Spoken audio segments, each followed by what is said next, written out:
Hello everyone, welcome back to my YouTube channel Walk Together with Silky. ডাৱৰীয়াৰ বতৰ আজি মুৰ্গীৰ মাংসৰ জালুকিয়া বনাও বুলি ভাবিছো আপোনালোককো দেখাই থাকো আৰু ময়ো বনাই থাকো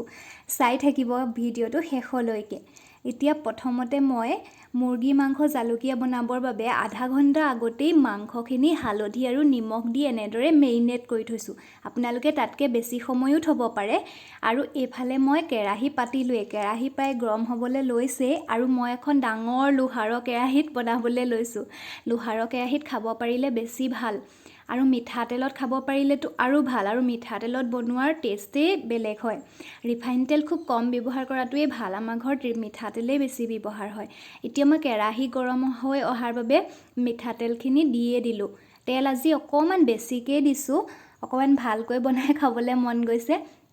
তেল গৰম হয় মানে এফালে মই পিয়াজ কাটি থৈছো তেজপাত দুখনো কেচিৰে কাটি থৈছো পাঁচফোৰণ উলিয়াই থৈছো আৰু এই বাটিটোত যে কলা কলা দেখিছে হে আদা নহৰু আৰু জালুক একেলগে খুন্দি থৈছো এনেদৰে আদা নহৰু আৰু লাৰ লগত জালুক যদি খুন্দি থয় হে বস্তুটো দিয়াৰ পিছত টেষ্টটো বহুত ধুনিয়া হয় জালুকিয়া আঞ্জা যদি বনায় মাংস বুলি নহয় যিকোনো জালুকিয়া বনালে দিব পাৰে এতিয়া মই তেলত প্ৰথমতে পাঁচফোৰণ কেইটা দি দিছো তেলখিনি গৰম হৈয়ে আছে তাতে কাটি থোৱা তেজপাত দুখিলাও এনেদৰে দি দিছো এতিয়া ইয়াত পিয়াজ দিব লাগিব এতিয়া পিয়াজো দি দিছো কেৰাহীখন প্ৰায় গৰমে হৈ আছে পিয়াজটো দিছো আৰু হাই ফ্লেমত দিব নালাগে এতিয়া মিডিয়াম ফ্লেমত দি পেলাই এই পিয়াজখিনি অলপ ভাজিব লাগিব এখন হাতেৰে কেমেৰা ধৰি আৰু এখন হাতেৰে এনেদৰে দিছো বাবে ভিডিওটো দেখিবলৈ এনেকুৱা হৈছে এতিয়া ইয়াত মই আসলতে মাৰ ঘৰত আছোহি আৰু ইয়াত মোক সহায় কৰি দিবৰ বাবে বিশেষ মানুহ নাই হেবাবে মই নিজে এনেদৰে বনাইছো পিয়াজখিনি এতিয়া অলপ সময় ভাজিব লাগিব পিয়াজখিনি আধা ভজা হলত মই তাত হে আদা নহৰু আৰু জালুকৰ যিটো খুন্দি থোৱা পেষ্ট আছিল হেতু দি দিছো আপোনালোকে মিক্সিটো কৰিব পাৰে কিন্তু মিক্সিত কৰাতকে যদি খুন্দি পেলাই দিয়ে তাৰ টেষ্টটো বেছি ভাল হয় বুলি মই কোৱা শুনো হেতু কাৰণে এনেকৈ বনাও আৰু যেতিয়া বনাও মাকো এনেকৈ বনোৱা দেখিছো আৰু মই এতিয়া মাৰ ঘৰতে আছোহি আমাৰ ইয়াত আকৌ ভেজ আৰু নন ভেজৰ বাবে কেৰাহী হেতা হক কাঁহী বাটি সব বেলেগ বেলেগ কাৰণ বিশেষ একো কথা নাই কাৰণ কেতিয়াবা কিবা পাতিলে ভকত পুৰোহিত তেওঁলোক আহে যে তেওঁলোক বহুত মানুহ নন ভেজ নোখোৱা মানুহো আমি পাওঁ হেতু কাৰণে বেয়া লাগে আসলতে একেটাতে বনাবলে কাৰণে বেলেগ বেলেগ আগতে গেছ ষ্টভো বেলেগ আছিল কিন্তু এতিয়া বৰ্তমান এটা গেছতে হয় কাৰণে বনোৱাৰ পিছত ভালদৰে মুছি মেলি সাফা কৰি দিব লাগে হেতু আসলতে মনৰ পবিত্ৰতাৰ কাৰণে বেলেগ একো কথা নাই আৰু মুৰ্গী মাংস আনিলেতো ভাইটি আৰু মোৰহে খোৱা হয় সেইকাৰণে আমি বেছি অনা নাই কমেই বনাইছো আৰু হেয়াই আপোনালোকক কমকে বনাইছো যদিও তাকে দেখাম পিয়াজখিনি পাই ভজা হৈছে এতিয়া মই মাংসখিনি ইয়াতে দি দিম আৰু এফালে চিমনিটো চলি থকাৰ কাৰণে সাউণ্ডৰ বহুত প্ৰবলেম হৈছে আৰু মই অকলে ভিডিও কৰিছো হেবাবে ভয়েস ওভাৰকে দিছো এনেদৰে মই আলু দিম বুলি ভাবিছো আলু কাটি পেলাই পানীত তিয়াই থৈছো যাতে কালাৰটো বেয়া হৈ নাযায় পিয়াজখিনি প্ৰায় ভজা হৈছে এতিয়া মই এই মেৰিনেট কৰি থোৱা মাংসখিনি দি দিম আৰু নিমখ আৰু হালধি মই অলৰেডি জোখমতে ইয়াত দি থৈছো হেবাবে পিছত নিমখ লাগিলে দিম কিন্তু হালধি এতিয়া মই পিয়াজত নিদু আপোনালোকে ইচ্ছা কৰিলে যদি মাংস মেৰিনেট কৰি নাই থোৱা বা কমকে কৰিছে হালধি দি তেতিয়া হলে হালধি আকৌ এই পিয়াজৰ ওপৰতো দি ল'ব পাৰে অলপ এতিয়া এই মাংসখিনি ভালদৰে মিক্স কৰাৰ পিছত অলপ সময় মই ঢাকুন নিদিয়াকে ভাজিলো এতিয়া মই ঢাকুন দি পেলাই অলপ সময় ভাজিম মাংসটো ভজাৰ ওপৰতে ডিপেন্ড কৰে তেলটো ভালদৰে উলাই মাংসটো প্ৰায় আধাতকৈ বেছি ভাজি যোৱাৰ পিছতহে পানী দিলে মাংসৰ সোৱাদটো থাকি যায় এতিয়া এই মাংসখিনি প্ৰায় আদা নহৰু পিয়াজৰ পেষ্টৰ লগত মিক্স হৈছে আৰু ধুনিয়া গুণটো ওলাই আহিছে হেবাবে অলপ ভাজ খালে যেতিয়া মই আলু গিডখৰ দি দিছো আলুটো সোনকালে সিজে কাৰণে প্ৰথমতে দি দিয়া নাই আৰু আপোনালোকে এনেকে কেঁচাকে নিদিলে আলুখিনি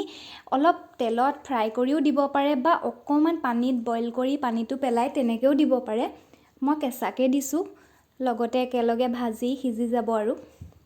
এতিয়া আলু দিয়াৰ পিছত আলুৰ লগত মাংস তেল এইবিলাক চব মিক্স কৰি দিছোঁ আৰু এই বাতিটোত মই এচামুচ জিৰা গুড়ি এচামুচ ধনিয়া গুড়ি অকণমান জলকীয়া গুড়ি এচামুচ জালুকৰ গুড়ি আৰু এচামুচ গৰম মছলা মিক্স কৰি 15 মিনিটমান আগতে এনেদৰে পানী দি পেষ্ট বনাই থৈছিলোঁ আৰু এনেদৰে থ'লে মছলাখিনিয়ে পানীটো শুহি লৈ ফুলি যায় যে সেইবাবে এইটো যদি পেষ্টটো দিয়ে কেৰাহীত লাগিও নধৰে আৰু টেষ্টটো অলপ ভাল হয় নিচিনা মোৰ লাগে সেইবাবে মই মাংস বনালে প্ৰায়ে এনেদৰে পেষ্ট কৰি মছলাবোৰ গুলিয়ে দিওঁ শুকানকৈ নিদোৱে হয়তো মেৰিনেট কৰোঁতে দিম নহ'লে মই পিছত এনেদৰে দি দিওঁ আৰু সেই পেষ্টটো দিয়াৰ পিছত চাওকচোন কালাৰটো এনেকুৱা ধুনীয়া হৈ আহিছে আৰু মাংসৰ গাত লাগি ধৰিছে ধুনীয়াকৈ মছলাখিনি এতিয়া এইখিনি মই ভাজি আছোঁ চব আপোনালোকক সকলো দেখুওৱা নাই আৰু মাজত কাট কৰি দেখাইছোঁ অলপ ঢাকোন দিছোঁ আৰু মই গেছটো একেবাৰে ল' ফ্লেমত দি দিছোঁ ল' ফ্লেমত দি যিমান ভাজিব সিমানে ভাল হয়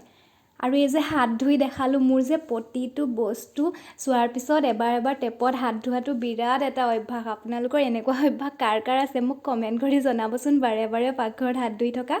মাংসটোৰ পৰা চব তেল ওলাইছেই আৰু প্ৰায় অলপ ভজা হ'লেই ধুনীয়াকৈ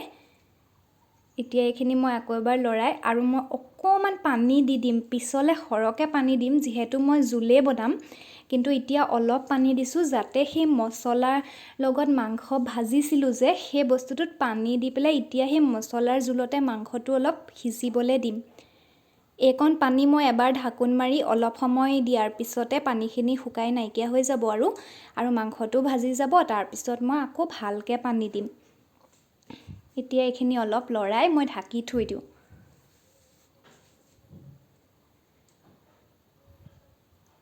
এতিয়া সেই পানী যে দিছিলোঁ সেই পানীখিনি প্ৰায় নাইকিয়া নিচিনা হ'লেই আৰু শুকাই গৈছে মাংসৰ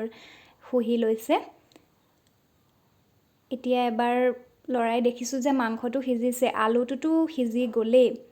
এতিয়া মাংসটো মই এবাৰ এনেকৈ ভাঙি চাম মাংসটো ফাটি গৈছে তাৰমানে মাংস প্ৰায় সিজিলে অলপহে বাকী আছে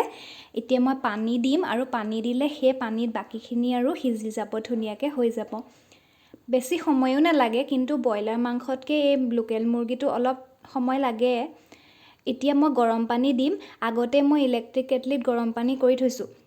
এইখিনিতে এটা কথা মাংস বা যিকোনো বস্তু যেতিয়া বনাই কেৰাহীখনো গৰম হৈ থাকে বস্তুবোৰো গৰম হৈ ভাজি থয় তাত যদি ঠাণ্ডা পানী দি দিয়ে সেই মানে যিটো ধুনীয়া সোৱাদ আছিলে সেই সোৱাদটো আৰু গুণটো নাইকিয়া হৈ যায় সেইবাবে যি বস্তুৱে বনায় তাত সদায় পানীটো গৰম কৰি এক্সট্ৰাকৈ সেয়াহে দিব লাগে তেতিয়া তাৰ সোৱাদটো নাইকিয়া হৈ নাযায় ঠাণ্ডা পানী দিলেও আকৌ গৰম হ'বগৈ কিন্তু মানে তাৰ টেষ্টটো নাইকিয়া কৰি পেলায় সেইবাবে এনেকৈ গৰম পানীহে দিব অলপ সময় ঢাকোন মাৰি দিছোঁ যাতে যি অকণমান সিজিবলৈ আছে সেয়া সিজি লওক তাৰপিছত মই ঢাকোনখন খুলি পেলাই এতিয়া পানীটো অলপ কমাই দিম গেছটোও কমাই দিছোঁ এতিয়া উতলি থাকিলে ইয়াৰ পানীটো অলপ উৰি যাব আৰু তেতিয়া মাংসৰ জোলটো ভাল হ'ব কাৰণ পানী বহুত দিছোঁ কমাই দিব লাগিব অলপ এতিয়া এইখিনি উতলি হোৱাৰ পিছত দিবৰ বাবে মই ধনিয়া অলপ কাটি থৈছোঁ ওপৰত দিবলৈ আৰু লগতে এটা বেলেগ বস্তু এটা বনাই থৈছোঁ আপোনালোকেতো জানে চাগে তথাপিও মই দেখাই দিম ৰ'ব প্ৰথমতে মই ধনিয়াখিনি দি লৈছোঁ আচলতে গেছটো বন্ধ কৰি নমাই পেলাইও দিব পাৰে ধনিয়া আৰু এই মছলাৰ গুড়িটো ইয়াত মই ইলাচি আৰু ডালচেনি নিজে পিচি পেলাই গুড়ি কৰি লৈছোঁ কৰি তাতে অকণমান গৰম মছলা কিনা গৰম মছলাই দি পেলাই এনেকৈ মিক্স কৰি এটা মানে গুড়িখিনি মিক্স কৰি থৈছোঁ তাক মই লাষ্টত দি গেছটো অফ কৰি এইখিনি মই এতিয়া বাঢ়ি দিলোঁ এয়া মোৰ হৈ গ'ল ৰেডি মুৰ্গী মাংসৰ জালুকীয়া এতিয়া ইয়াত ওপৰতে ধনিয়া পাত দুখিলা দি পেলাই গাৰ্নিছ কৰি থৈছোঁ ডাৱৰীয়া বতৰত এয়া খাবলৈ বহুত ভাল ধন্যবাদ